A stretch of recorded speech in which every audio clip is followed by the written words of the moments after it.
Warrens. So pleased to be with you today. And today is very special because we have our Youth Peace Collective, which will be co-hosting with us, and we will introduce them in just a moment. First, I wanted to welcome you to our Zoom session on divesting from the war machine and following the money. Very proud and honored to have with us Carley Towne, National Co-Director of CODEPINK, and Stephen Semler, a researcher who has meticulously documented where the money is coming and where it's going. So first we'll have some updates. Medea? Well, this is the third round now of the talks on Iran nuclear deal happening in Vienna. And that's a very positive sign that the talks keep going. We hope that they're going to come to a deal pretty soon because there are a number of deadlines coming up that will make it more difficult, including the presidential campaign in Iran that's coming up. You know, their presidential campaign lasts for all of 1 month. Wouldn't that be nice if we had a 1-month presidential campaign in the US?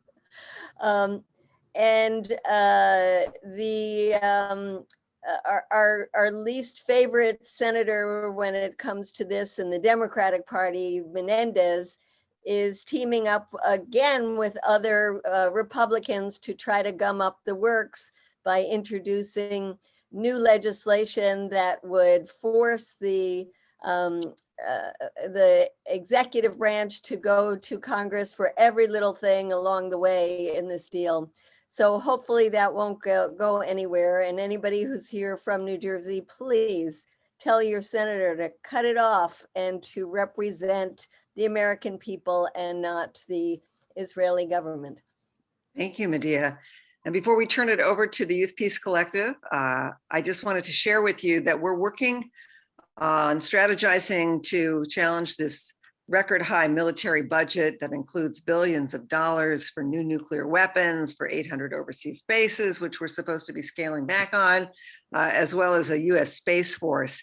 If you are interested in joining us on these strategy calls, we meet on Wednesdays tomorrow at 2:30 Pacific time. And Medea and I have an article, which I think Mary can post in the chat, if she hasn't already done so, that basically calls on the members of the Defense Spending Reduction Caucus, chaired by Barbara Lee and Mark Pocan, to unite as a bloc and say, we're just not going to vote for this kind of military budget, and we don't want new nuclear weapons, and you need our votes. And they do. The leadership in the House and the Senate needs the votes of everybody. If the Republicans aren't going to vote for this budget resolution of Biden's that will usher in another bill, a reconciliation bill that would fund infrastructure and Biden's American Families Plan, they're going to need every vote in the House and the Senate. So this is an opportunity to apply leverage for progressives in Congress, to apply leverage, and we really want constituents to encourage them to do so, particularly in the districts of the members of the House Defense Spending Reduction Caucus, and we can post those members in the chat as well. So again, if you're interested, just email me, marcy@codepink.org, and join us tomorrow and every Wednesday when we strategize and keep at it. All right, at this point, I would like to turn it over to the Youth Peace Collective, who is co-hosting this call tonight. Danaka Katovich graduated from DePaul University with the bachelor's degree in political science. That was in 2020. Since 2018, she has been working hard to end US complicity in the war on Yemen. At CODEPINK, she works on the youth outreach as a facilitator for the Peace Collective. Welcome, Danaka. Thank you, Marcy. And speaking of Yemen, there's an update there as well. Right now in Congress, in the Senate, Elizabeth Warren is leading a letter asking the Biden administration to use all possible leverage, including pending arms sales, to pressure Saudi Arabia to end the blockade on Yemen. CODEPINK has an action up, and I will put that link in the chat when I'm done, but please call your senators, ask them to sign on to Elizabeth Warren's Dear Colleague letter about the blockade on Yemen. The more signatures we get, the better. Oh, thank you for putting that in the chat. The link's in the chat now. And the letter closes a week from today. So make sure that you call your congresspeople this week so they have time to sign on. Yeah, like Marcy said, I'm the facilitator of the Peace Collective. The Peace Collective is the youth cohort at CODEPINK, and we do anti-imperialist education through book clubs, and we actually co-wrote a manifesto recently that we're very proud of. You can go to codepink.org/Peace Collective and see all of our work and events there. We're working on a zine right now. We're partnering with the No Draft Coalition to make some social media content against adding women to the draft. So that's very exciting. And Olivia is part of the Peace Collective, my co-host today. Olivia attends DePaul University, pursuing a degree in secondary English education through the university-based group Students Against Incarceration and the statewide Freedom to Learn campaign. She participates in outreach and education around weakening and dismantling the prison industrial complex. She has been a member of the CODEPINK Peace Collective since early 2021. Thank you, Danica, and hello, everybody. I'm very happy to be here with you all tonight. And yeah, like Danica said, I've been a part of the Peace Collective for a few months, and tonight's going to be pretty good. So with that, let's get started with our first speaker, Carley Towne. She's our national co-director and leads our Divest from War and Defund the Pentagon programs, as well as team management and community outreach. Carley graduated from the University of California, San Diego with a degree in critical gender studies and political science, and she is now very happy to organize and live in Los Angeles. So welcome, Carley. Thank you so much, Olivia and Danica. That was a great introduction. And, you know, the Peace Collective is such an important project. So thanks so much for being here tonight. Hi, everyone. Like I was introduced, my name's Carley Towne. I am a co-director of CODEPINK, and I work on our Divest from the War Machine campaign. And so tonight I'm going to go over that campaign. And so I'm going to actually start sharing my screen with a short presentation. Go ahead and do that. All right, hopefully folks can see my screen. And so I'm gonna just go over our Divest from the War Machine campaign. And I'm also, in the spirit of tonight's theme, following the money, we're gonna talk about how we actually do that on the campaign and what that looks like on the ground and how that can actually start organizing and building some grassroots efforts. So to start off, though, before we get into that, I just wanted to remind people the origin of our Divest from the War Machine campaign, which started in October of 2017 at the beginning of a new administration with a summit in Washington, D.C., which brought together foreign policy experts and those with the divestment experience to really discuss the role of arms producers in perpetuating the war economy and how divestment works really as a tactic to take on such a well-established industry like weapons manufacturers. So, part of our theory of change for the campaign is that divestment campaigns can really do a number of things, right? I think most importantly, though, they can help spark a vital public debate, really denaturalizing the role of weapons manufacturers in having a profit motive to perpetuate conflict around the world, right? That's something that when you talk to most people about it, they're shocked by, and they also agree that it's wrong. To expose how our financial and educational institutions are supporting the companies that profit from war, right?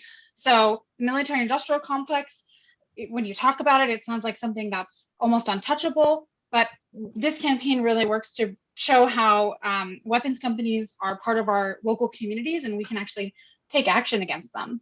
The campaign also inspires the public and investors to pressure institutions to divest and to publicly hold the arms industry accountable for their culpability in the death and displacement of millions of innocent people around the world. So those are some important aspects in how we see this campaign as taking on weapons manufacturers. So a key resource that we use for all of these campaigns when we're getting started, and like I said, sort of in the spirit of our theme tonight, which is following the money, I wanted to highlight something that we created in collaboration with As You Sow. to find out if mutual funds and ETFs, or exchange traded funds, have investments that are tied to weapons of war. And that tool is called the Weapons Free Fund. And like I said, we developed it with As You Sow, and it's a searchable database of commonly held mutual funds and ETFs to determine if your investments or your institution's investments are tied to weapons of war. So you can find that at www.codepink.org/divest. But I just wanted to take us quickly through what it looks like when you actually search the database, and just take us through what some of it actually looks like and means, right? So this is a really powerful tool because it enables everyone to do the vital research we need to determine if our investments or our institution's investments are tied to the war industry. So like I said, as an example, I'm just going to walk you through what it looks like if we search the tool using investment manager. People are likely familiar with BlackRock, which CODEPINK has been targeting because of its many billions invested in war and violence and climate change. So you go to the Weapons Free Fund, you type in BlackRock, you press enter, and this is what the page will look like. And this is what you'll see, right? So you'll see here that in red, that the weapons risks for all of these funds is considered high for those funds, right? So every single one of these funds that BlackRock manages is invested in weapons, right? When it says there's a high risk, that's what that means, right? You can also see, I mean, pretty horrifyingly, right, that some of these funds have been labeled socially responsible, even though they have investments in weapons. And I'm just going to take us a closer look at when you click on a specific fund name, right? Like, let's say we clicked on that first fund name. You would get a fuller picture of what that fund is actually invested in, right? So you can see that each fund page has more information with a full breakdown of investments. And you'll see this fund alone, right, the BlackRock Impact US Equity Fund, ironically named, alone has millions invested in major military contractors and nuclear weapons, right? You can see the total down here, and those three circles are showing you how much money they have invested in these different types of weapons. So this is a really powerful tool. This is how we start off our campaigns, by doing that vital research, and it's available on our website. So, you know, now that we see really the origins of our Divest campaign and the key tool we use to do initial research to find if our local institutions actually are invested in weapons, you know, it's important to remind ourselves how we use that information, right? And how that connects to our broader analysis of the US war machine and how it operates around the country and around the world, right? To influence our politicians, our national budget priorities, like Marcy mentioned, and even our local communities, right? And you can see here represented, it's a very cyclical process, right? And while this analysis, of course, is not all encompassing, right? It doesn't represent every aspect of the way that the US war machine operates in our society. This analysis is really important for us, right, as activists and organizers, because it also offers us really key points of intervention and ways to organize in our local communities against the war machine. So I'm going to go over a couple of those right now, just different points of intervention. So one of them, the first point, is to really start campaigns to divest our city and states from the war machine. So we've created a sample city council resolution or state level resolutions to divest our city and state level investments, which includes city operating budgets and public employee pension funds, from the war machine. And this is really important because municipal and state level policies can really drive a new conversation within our local communities, right? Not only around divesting from war, but also what would it look like to have a socially responsible investment priority? So, you know, as an example, in 2020, the San Luis Obispo City Council, which is a town in California, voted 5-0 to divest from the war machine. And the city of SLO adopted a new socially responsible investment screening policy, one that now excludes not only weapons, but also fossil fuels and private prisons. And, the campaign involved really growing a local coalition of community activists, including environmental organizations, to take action to divest from war, right? And that resulted in over 60 people emailing, calling, and making comments at their city council about the ways in which the war machine negatively impacted their local community. Another point of intervention, we also work to urge schools to divest their endowments from the war machine. Campus level organizing that really demonstrates the many ways that the war machine funds and really heavily influences our educational institutions is an important site of intervention, because many ways that the weapons companies are financed by endowments and insinuate themselves on campuses, right? So it's not only that the endowments are investing in weapons manufacturers, right? They're also all over our college campuses.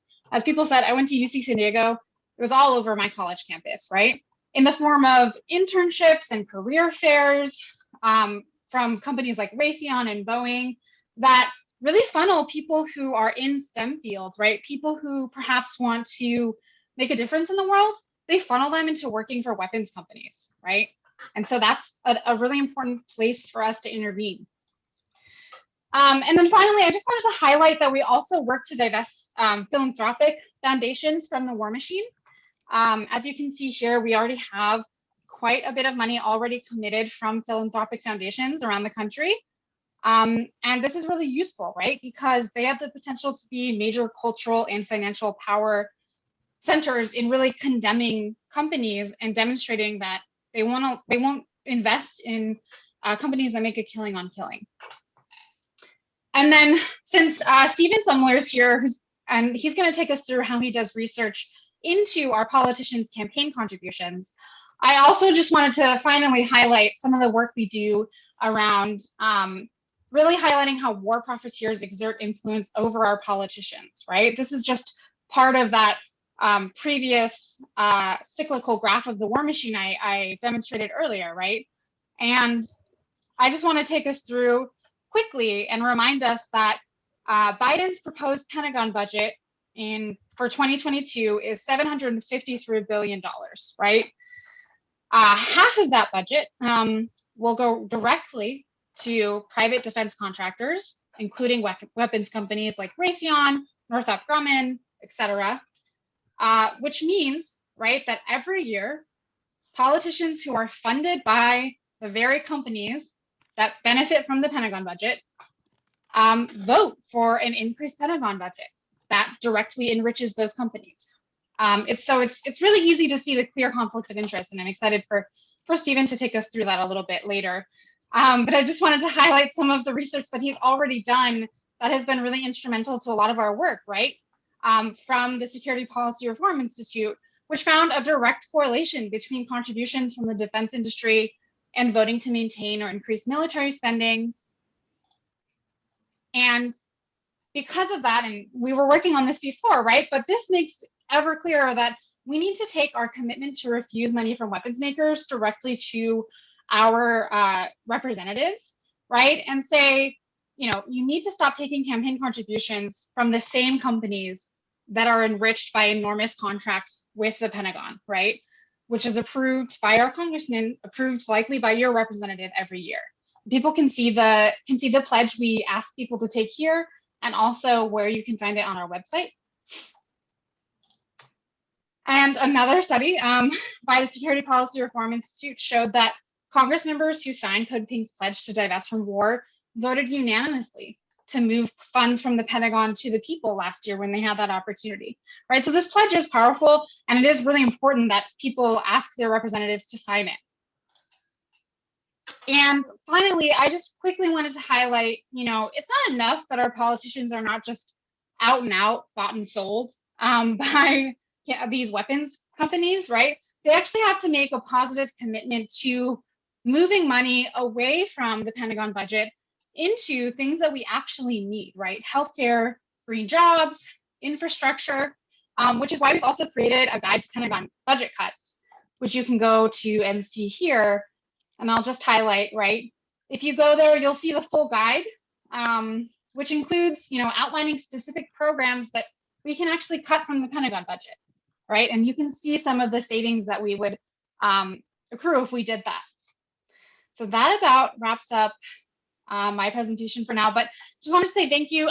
Here's my contact information and also where you can go on our website to sign our pledge to divest from war and really get involved in your local community. So I will stop sharing my screen now. Thank you so much, Carly. That was really great. And thank you again for leading the Divest from the War Machine campaign at CODEPINK. Thank you, thank you, thank you. And just quickly before we move on to the next speaker, I'm just reminding everyone, please stay on until the end of this call because we'll be doing our Capitol calling party together, asking Congress members to sign the Divest pledge and demand reductions in the military budget. But now I'm going to turn it back over to Danaka, who will introduce our next speaker. Thank you, Olivia. So our next speaker is Stephen Semler. Stephen Semler is a co-founder of the Security Policy Reform Institute, a grassroots-funded think tank promoting a working-class approach to U.S. foreign policy. He has worked in government relations in Washington, D.C., and in the international humanitarian response to the Syria conflict while living in Beirut. Welcome, Stephen. I'll pass it over to you. Thanks, Danica. And Danica, Olivia, if either of you two need anything going forward with your Peace Collective, please let me know. I'd be happy to help. I think it's awesome what you two are doing. Carly's great. I think one of the things that she highlighted was just that half of the Pentagon budget will go to private sector contracts, if not higher, I would say. So it's usually between 50 and 60%. And a third of that goes to the top 5 weapons manufacturers. So CODEPINK is really hitting the nail on the head yet again with this divest pledge. I think it's the path forward when it comes to basically politicizing this effort and sort of stigmatizing the military-industrial complexes, specifically weapons manufacturers, getting them sort of out in the open, their cruelty, their greed, pretty much everything to hate about them out in the open, invisible to the public. And I think this is a really good way to do it. One of the slides that Carly showed how signatories to CODEPINK's Divest Pledge perform a lot better when it comes to voting on reducing the Pentagon budget. The study that she showed was the vote on Mark Pocan's amendment this past July, that sought to reduce Pentagon spending by 10% or $74 billion. And all of the CODEPINK signatories, Divest Pledge signatories voted for that amendment to reduce Pentagon spending. I want to add, in preparation for this call, since I knew it would come up, I want to add just 2 quick facts about members, signatories to that Divest Pledge. Not only did 100% vote for the Pocan amendment, which as I just said, 100% also voted for Ilhan Omar's amendment, representative from Minnesota's 5th, to withdraw from Afghanistan within a year. So imagine having that now, if that would have passed, taking it completely out of the Biden administration's hands. Wouldn't that be nice? All of CODEPINK's Divest Pledge signatories voted for that amendment. And also, all of them are Green New Deal co-sponsors. So what do you think about that? So I'm feeling really good about that Divest Pledge just because the groundwork has been laid and there's only 10 or 12 members on it. But as far as assembling sort of an elite crew of rock stars and people you want to emulate, and I think other members would want to emulate, I think we're off to a pretty good start here. Some numbers regarding the signatories to that Divest Pledge: they take 13 times less cash from weapons manufacturers than their colleagues. So this is just for the House, by the way. So CODEPINK members take significantly less, and it's about like $3,000 over an election cycle. So $1,500 per year, which is in the grand scheme of things a negligible amount. That would qualify as sort of all small donations, which is fine. We don't want to rule out any working class folks in the military industrial complex, just as sort of the climate movement seeks a just transition from to shift workers from, big energy companies, fossil fuel industry to the clean energy sector. We want our own sort of just transition. So it's important to not sort of rule out the people or kind of stigmatize them in any way if they're, a factory worker for, Lockheed Martin. I think that's someone we can kind of win over. As long as they're working class, I think we have a chance of winning them over. So it's important not to sort of rule them out in any way. Now, I want to just talk a little bit about, and feel free to jump in, hosts or non-hosts, but I just want to start where the Progressive Caucus is at, basically, with the Divest pledge signatories as sort of the benchmark. And I think the goal, what I'm trying to get at here, or will try to get at here, is that our goal is to sort of, ideally, the Progressive Caucus would be just sort of a gigantic list of Divest pledge signatories. So that's sort of the direction that we want to go. And the good news is the Progressive Caucus is already sort of headed in that direction. They perform better when it comes to voting on the military budget than non-Progressive Caucus members. So most of the good votes you find, most of the good members of Congress, the productive ones you'll find, are in the Progressive Caucus. They take, on average, 2 times less than non-Progressive Caucus members from the from military industry, which is a good start. Still, that's 7 times more than CODEPINK Divest signatories, but we're off to a good start here. Now, the problem is, I mean, as far as sort of breaking down the Progressive Caucus and sort of like barriers to entry or sort of how it's arranged, there is no sort of central unifying principle tying the Progressive Caucus together. Not all of them are Medicare for All co-sponsors. Not all of them are Green New Deal co-sponsors. So I sort of see an opportunity not to sort of put military spending in conflict with either of those initiatives. But I think, like, if you're looking for a litmus test on who and who isn't progressive, I would argue that votes on military spending is if you're going to look at one singular variable, voting record on military budgets, voting record on sort of affiliated amendments like the Ilhan Omar amendment to withdraw from Afghanistan, like the Mark Pocan amendment to reduce Pentagon spending by 10%. I think those are sort of the votes that you look for, because it's a thing that happens every year. The military budget, it has to be voted on. It's part of the annual appropriations process. So the NDAA vote, the National Defense Authorization Act, the thing that sets the limits for how much Congress can spend on the military in a given year, I think that's the vote you look at. And because, Medicare for All hasn't come to a vote, even though that's radically important.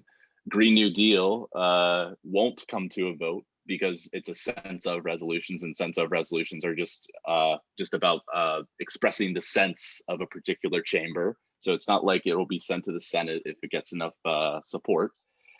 I think I think we can position this vote on the military budget as sort of the central thing of saying, okay, you want to be in the Progressive Caucus, then you have to vote in a reasonable way to be on the Progressive Caucus. So I think that's a narrative you can push and get away with without alienating people who support Medicare for All or Green New Deal, who just happen to be shitty on foreign policy and Pentagon spending.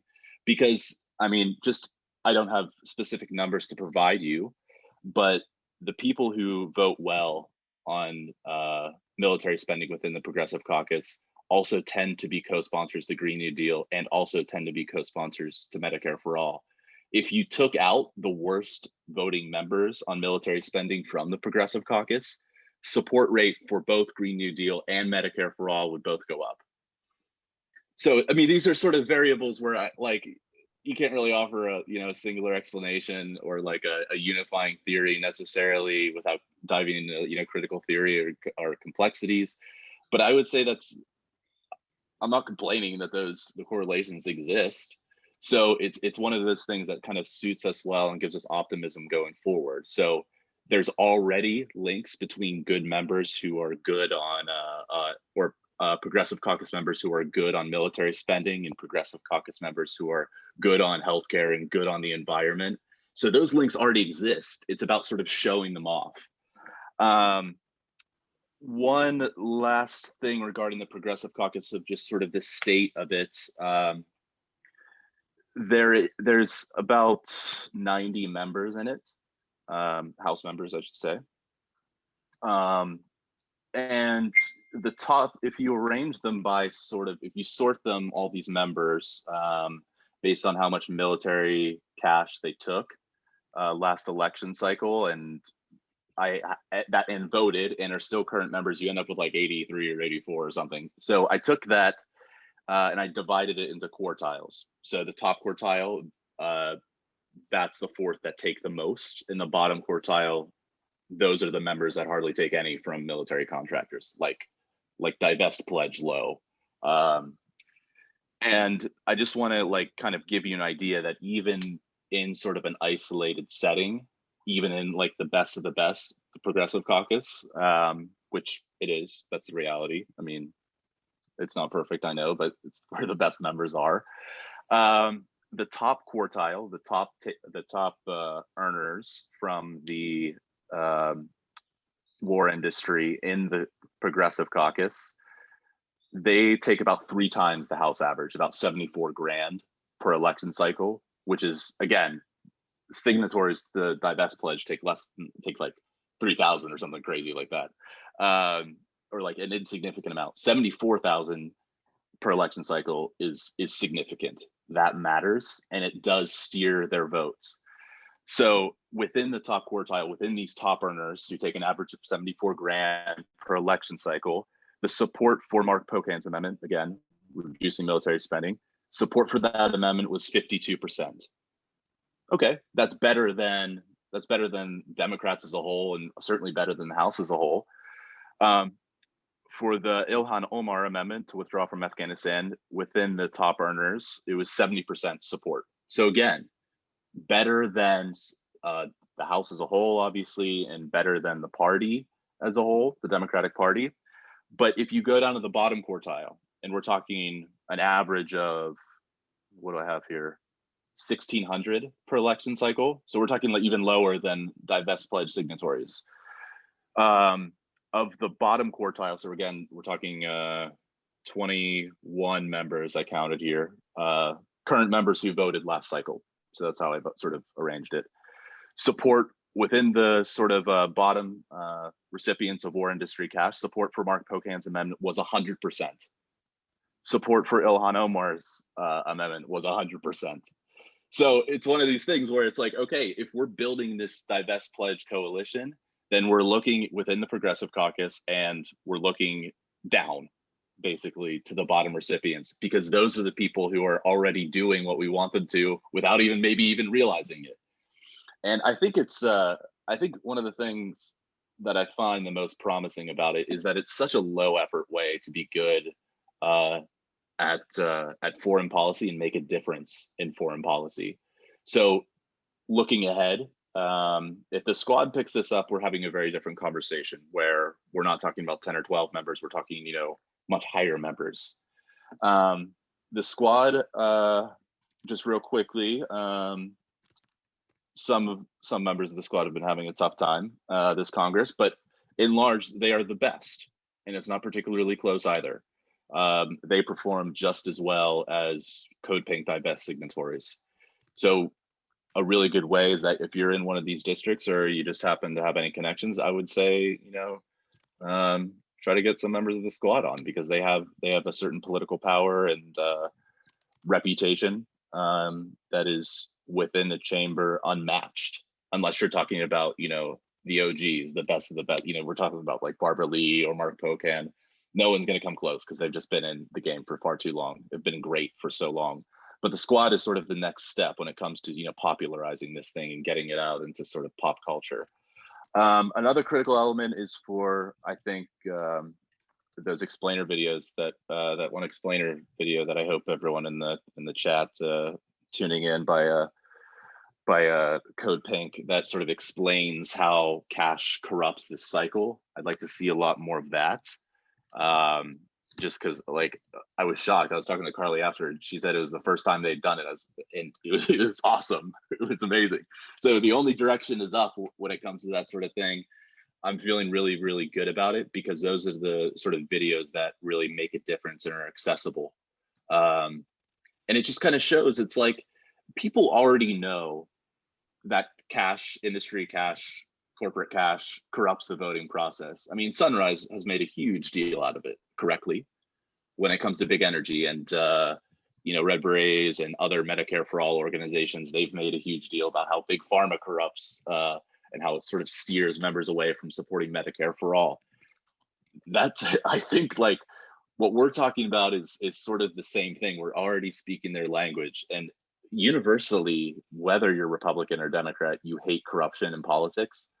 So this is sort of an inroad to sort of venturing, if you're not sort of in a district that's represented by a Congressional Progressive Caucus member or a Democratic representative or senator, you can still make a difference within the rank of file in the Republican Party. I'm not as optimistic when it comes to getting members of the Republican Party to vote explicitly for a reduction in military spending. But if they do, it will be to spite their colleagues who demanded that they fall in line. So one last stat I'll leave you with, and I think this is for the people who are living in red districts, which I can sympathize with. It's been, I think, most of my life that I've been in the States. I think it can be really effective if your member does not take a lot of cash from the military industrial complex. So on average, Democratic members of the House took about 3 times as much cash from military contractors as the members who took 3 times more than average. They voted, they tended to vote for the last military budget, but the members who took far less than that, they voted against it. So, but among Republicans, Republicans who voted against the last military budget took 8 times less than those who voted for it. So the disparity is even bigger within the Republican Party. And you look at the leadership of the Republican Party, regardless of if they're affiliated with the like House Armed Services or Subcommittee on Defense Appropriations, regardless of if they have sort of if they have like an explicit link with the defense authorizations or appropriations process, they take a ton of money from the military industrial complex. And I think if this narrative becomes popular enough, or you reach sort of if you reach members who don't take a lot, then I think they'll be more likely to not fall in line as party leadership requests when it comes to voting against cuts. And I think the one thing that you can hope from Republicans is that enough sort of fall out of line to reject Biden's budget. Again, it could be because they're against how much he proposes, but probably not, unless this narrative sort of takes hold. But it is a possibility that they vote against this Biden NDA for other reasons.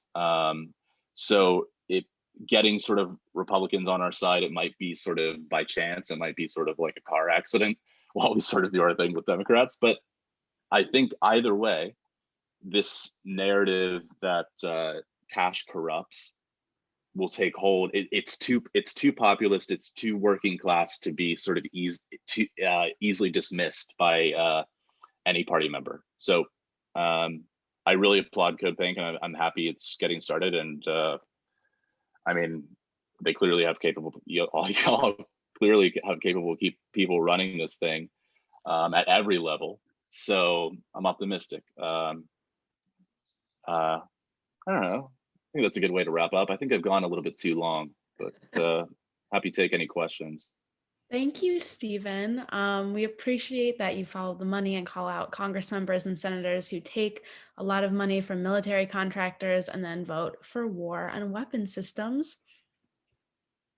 Yes, thank you, Stephen. That was great. Before we go into our Q&A period, I want to thank you all for joining us and just once again remind you to stay with us for the action portion of our Zoom when we ask members of Congress to refuse to take money from the war industry. But now it is time for a Q&A. So Danaka and I will take questions from the chat for Carley and Stephen. Let's see here.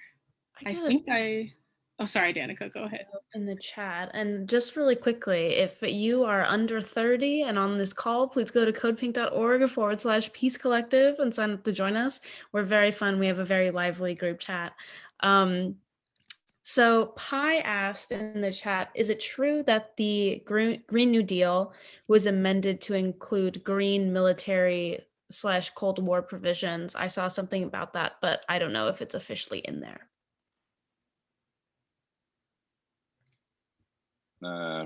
Carley, I can take a stab if Please, sure. please do. I'm not sure. Okay.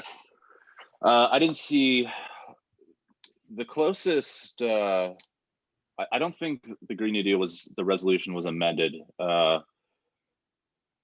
to include that. The only mention of anything sort of in the realm of discussion for tonight is that climate change is a national security threat. And it says, this is the 2019 version of Green New Deal. So I don't think it was amended to include that, but the only version I'm aware of is that it says that climate change is a national security threat and a threat multiplier. It's probably the worst part of the bill, to be honest with you, and otherwise like kind of stellar framework. That part is just absolute, I'm gonna mute myself. Could I also just add just one thing, not specifically about the bill, but people were sort of speaking to it in the chat, and I wanted to address it because I think it's important. I mean, I think something that we're seeing happening is you have sort of two ideas happening right now, which is on the one hand, right, partners like the National Priority Project that we work with all the time, they released a report really clearly connecting, right, the Pentagon and global warming, right? The Department of Defense has the largest carbon footprint of any enterprise on the planet, right? And those emissions largely come from fueling weapons. And I posted that report in the chat box, right? But then on the other hand, we also have a response to this. And I think Elizabeth Warren talked about it during her presidential campaign, which is, okay, well, what we need to do is green the US military, right? What we need is more electric cars or, whatever for the US military, right? So we have to be really forceful and respond, no, that's actually not the case, right? The kinds of enterprises that the US military engages in around the world is just antithetical to any kind of movement against climate change, right? And also, not to mention, of course, the fact that many of US wars are fought explicitly to protect the very fossil fuels that we're talking about. So I just wanted to add that. I think that's a really important thread that we have to keep in mind. Thanks, Carley. We have another question here. It says, Stephen, what do you think about the PDA plan to vote against omnibus bills that include both social spending and military spending because the combined bill needs all Democrats to pass? In essence, the spending bill is roadblock to military spending is decreased. I'm unfamiliar with the specifics of their plan. Can you read that back to me? Yeah, Just so I have a... you want me to speak to it? This is Jim. I wrote the question. Okay. Yeah, so the idea is instead of going through the NDAA, you look at these bills, these omnibus bills that include both social spending and military spending, the appropriations bills, where a lot of Republicans, they say they're never going to vote for these bills because they have social spending. So they need every last Democratic vote. And so just a small minority of Democrats could hold up the whole budget process until the Democrats go back and change the budget.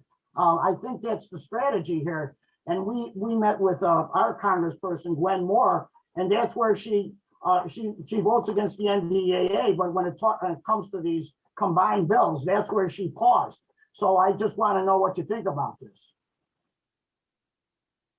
I think it's genius, and I'm completely on board. Let me know if you need anything. Gwen Moore is pretty good when it comes to voting progressive, but you can log a positive vote for the NDAA, meaning against it, and for the associated amendments. But I really think appropriations route is a really good way to go. I think it's great, honestly, because as you said, you know, Republicans may vote, you know, as I said earlier, Republicans may vote against the NDAA. I think it's almost certain that they will vote against the omnibus spending package. And I think if Democrats were smart, they would actually no, they need to lump it together as an omnibus, because it wouldn't pass as sort of a social account either. So no, I think that's great. You should get in touch with me. I want to kind of like hear a bit more about this if you have time later this week. If I could just add at this point, this is Marcy Winograd, coordinator of CODEPINK Congress. Medea and I have been working with a coalition. Some of you are on this call. Jim just spoke and he's on the call. And we're going to be meeting again tomorrow, Wednesday at 2:30 Pacific time. And just email me if you want to be on that call, marcy@codepink.org. But basically the strategy is this, you know, there's going to be a budget resolution that Congress will be voting on in the House and in the Senate. And we expect it to be more of like an omnibus resolution, military and non-military together. And once Biden really wants this passed, because following this, there will be this process called reconciliation. During reconciliation, they can raise taxes on the rich, which is what Biden wants to do to pay for his infrastructure and his universal preschool plan, so forth. So there's a lot of focus on getting this resolution passed so that they can get on to the agenda shaping part of it, which is the reconciliation. So for the budget resolution to pass, if there are no Republicans who vote for it, and I wouldn't be surprised if they all decide to vote against it, they're going to need every Democrat in the Senate to vote for it. So one senator who said, I'm not going to vote for this because it funds billions for new nuclear weapons. I'm not going to vote for this because it funds a space force when China and Russia want to talk about demilitarizing space. And I wanted at least a 10 or 30% reduction of the military budget. One senator could hold it up. Okay. In the House, five could hold it up.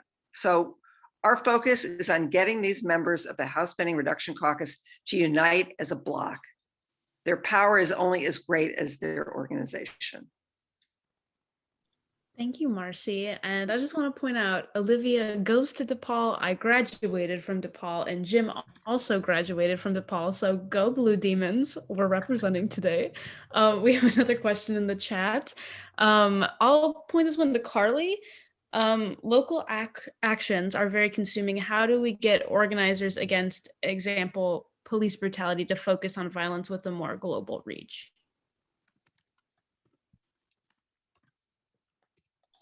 Sorry. Yeah. Well, I actually wouldn't say that focusing on defunding or demilitarizing the police is necessarily disconnected from the sort of global U.S. military power, because I mean, Stephen's research has shown this too, right? That part of every year, the Pentagon also sends military grade weapons to our local police forces and turns around and uses those weapons on people across the country, right? So I actually think that those two movements are intimately connected. And I think actually what our responsibility is as anti-imperialists is to actually make those connections in our local communities. And I think working to demilitarize and defund the police is just as important. So I actually wouldn't say that that's distracting.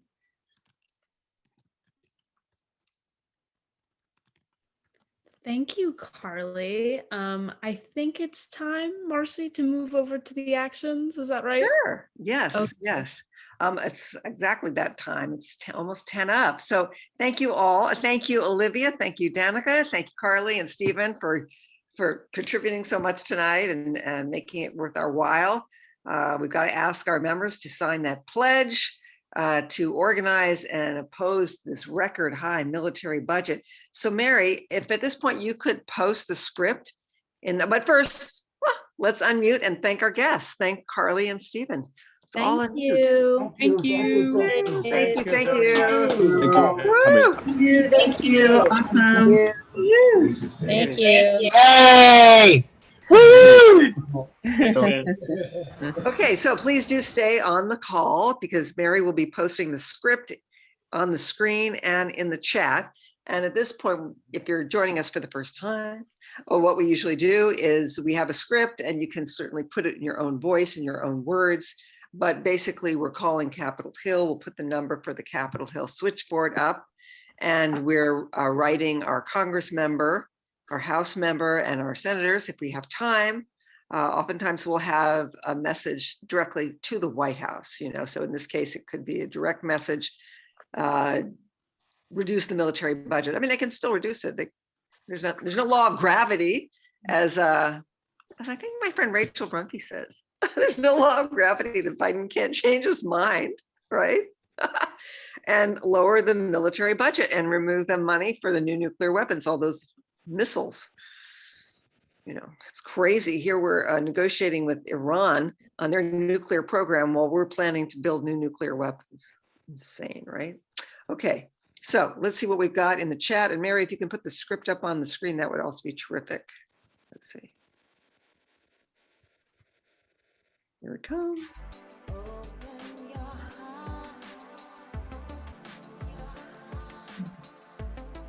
Thank you. There we go. Perfect. So first, it's I'm going to call my Congress member, and I can just read this, or I can say it in my own words. And then there's a script for the White House as well. And we ask that you all do at least these 2 actions. That would be much appreciated. So first, we're calling Congress.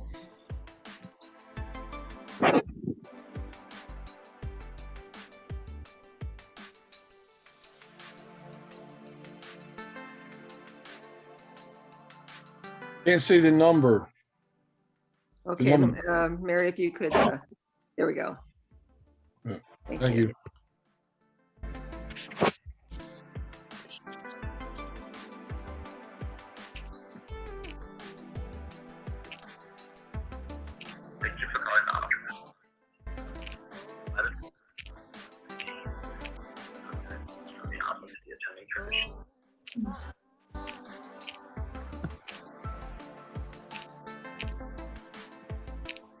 Number disappeared again.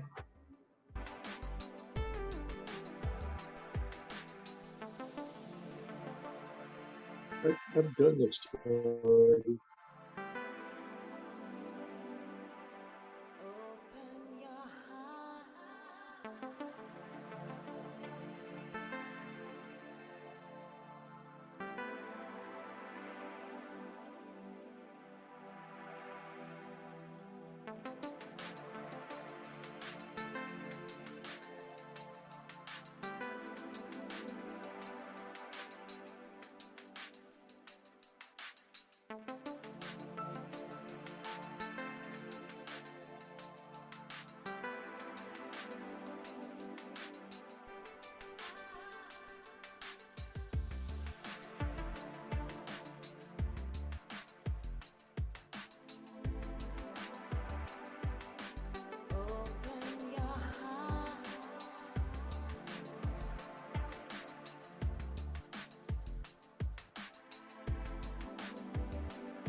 It's impossible to see the letter to Biden entirely. Everyone, you can click on the link that I am posting in the chat to get all the information there. I cannot have all the scripts up all at once because you won't be able to read it. But if you just click on that link, you'll be able to get everything you need, all the numbers and the scripts and the links. Okay. All action info, you mean? Yeah, I think Mary, maybe now we can push the script up higher. Most people have probably had time to call their Congress member. Thank you. There we go. Yeah, there you go. Yeah, thank you.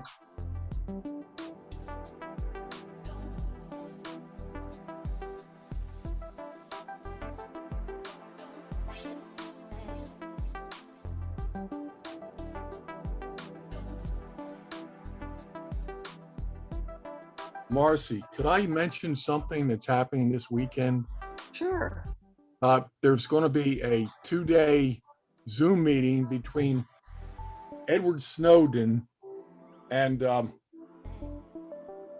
what's his name? The guy that released the Pentagon Papers. Oh, Dan Ellsberg.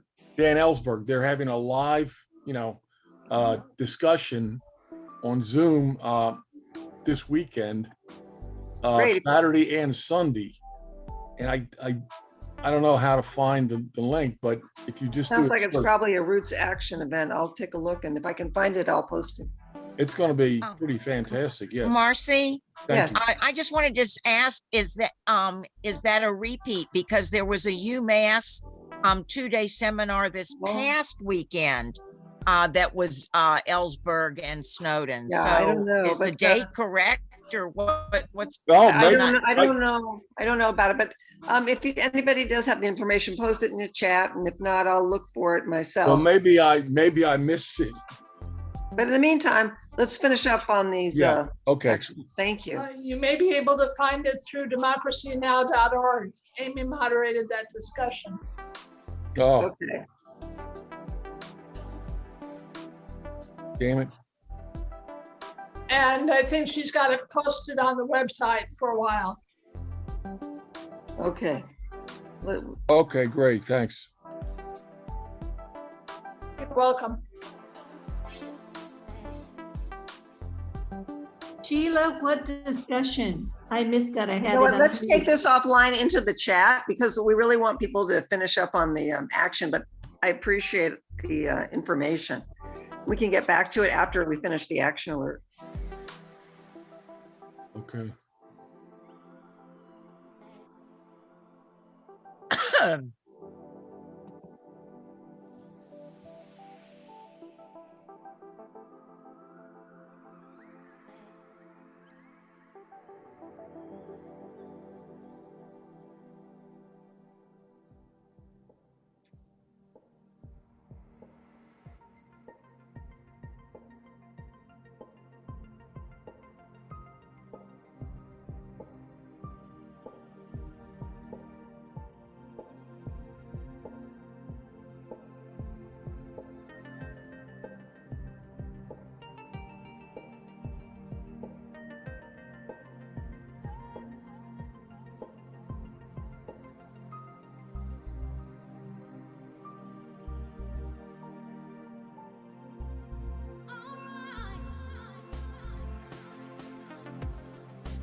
All right, how are we doing?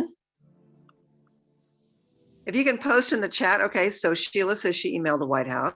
Who else? I emailed the White House and called my congressperson. We have 48 people on the call. Are we still engaged? Called and emailed, says Bruce.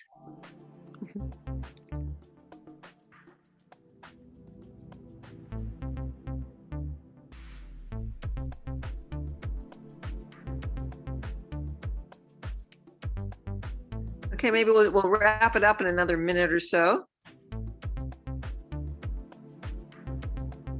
Okay, rather than calling the White House, we just email the White House. You don't have the email, you just Google contact the White House, it'll come right up. And it's also, yeah, right there.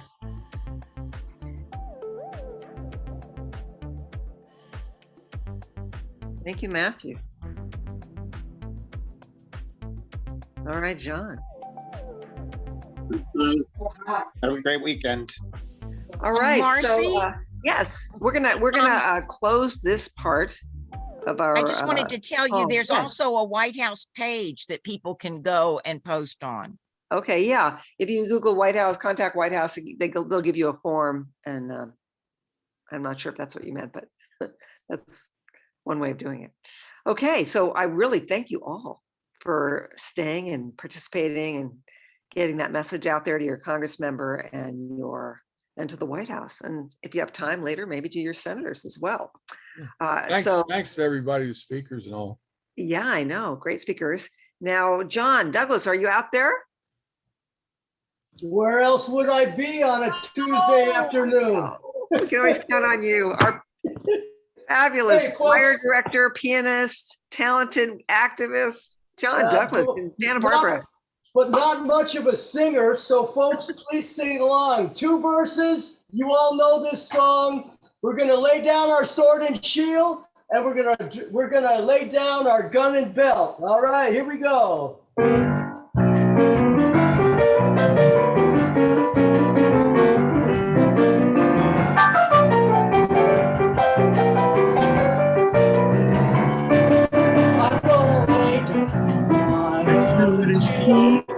Down by the riverside, down by the riverside, down by the riverside, down by the riverside, ain't gonna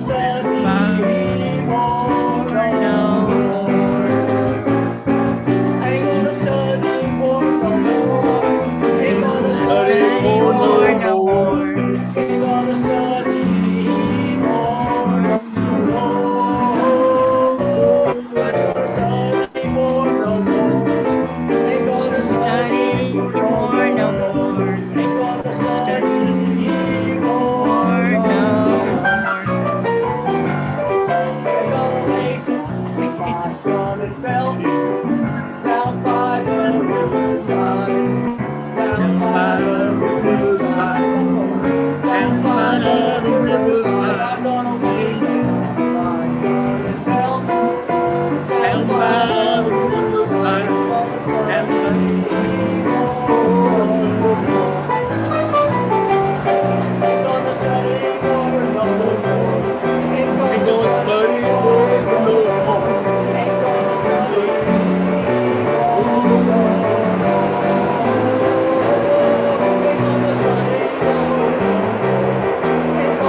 That was beautiful. Thank you so much. All right, thank you. Wonderful way to end. So next week, May 11th, we'll be talking about Afghanistan. We've got some great guests lined up, so I hope you come back. And if you didn't get a chance to reach out to your senators, please ask them to sign the pledge too, and to oppose this military budget. Would only take one senator. Okay, we can unmute we can say goodbye. When we organize, we win. When we organize, we win. win. Yes. All the people. Woohoo! All right. Right on. Bye, everybody. Right on. Bye-bye. We'll see you next week. Bye. Take See you next care.